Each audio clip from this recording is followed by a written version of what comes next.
Hello friends, இன்னைக்கு நம்ம வந்து தக்காளி தொக்கு எப்படி பண்ணலாம்னு பார்க்க போகிறோம். ஸோ கொஞ்சமான இன்க்ரீடியன்ட் வச்சு ரொம்ப சூப்பராக பண்ண போகிறோம். உங்கள் வீட்டில் தக்காளி இருந்துச்சுன்னா மறக்காம பண்ணுங்க. ஸோ இப்போ எப்படி பண்ணலாம்னு போய் பார்ப்பாங்க. மியூசிக் போடுங்க. இது ஆறின பிறகு நம்ம வந்து மிக்சியில் போட்டு அரைக்க போகிறோம்.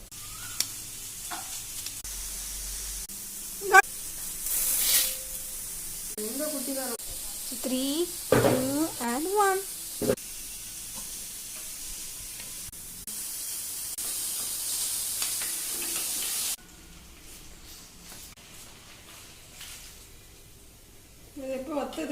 தக்காளி தொக்கு பேக் பண்ணுறதுக்கு இன்னும் ஒரு ஃபியூ மினிட்ஸ் இருக்கும் அது வேகிறதுக்கு. அதுக்கு முன்னாடி நம்ம என்ன பண்ணலான்னா கொஞ்சம் பெட்ஸை வந்து பார்க்கலாம். எங்கள் வீட்டில் ஒரு நாய் இருக்குது, ஒரு கேட் இருக்குது.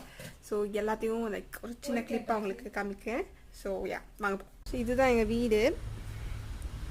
ஸோ இதுதான் எங்கள் டாமி, நல்லா தூங்கிட்டு இருக்கு. டாமி டாமி வெறும் எவ்வளோ தானா அப்படின்ட்டு நினைக்காதீங்க. இன்னும் நிறைய கேட்ஸ் இருக்கு. அந்த கேட்ஸ் எங்கே இருக்குன்னு எனக்கு தெரியல. 3 small kittens. I think it may be there. Maybe playing somewhere. I don't know clearly where it is. சொன்னல 3 cats இருக்கு. அதோட பேரண்ட், அதாவது பெட் இருக்கு, பார்க்கணுமா? ஸோ இதுதான் அதோட parent. So I'm so sorry. நான் அந்த கிட்டன் காட்டலாம் நினச்சேன், பட் அது ரொம்ப தூரத்தில் தூங்கிட்டு இருக்கு. என்னால் அந்த லொக்கேஷனுக்கு போக முடியாத காரணத்தினால நம்ம ஸ்ட்ரெயிட்டாக குக்கிங்க்கு போயிடலாம். உப்பு போடுறேன். இது ஸ்டார்டிங்லேயே போட்டிருக்கணும், நான் மிஸ் பண்ணிட்டேன். நீங்கள் பண்ணுங்கள்.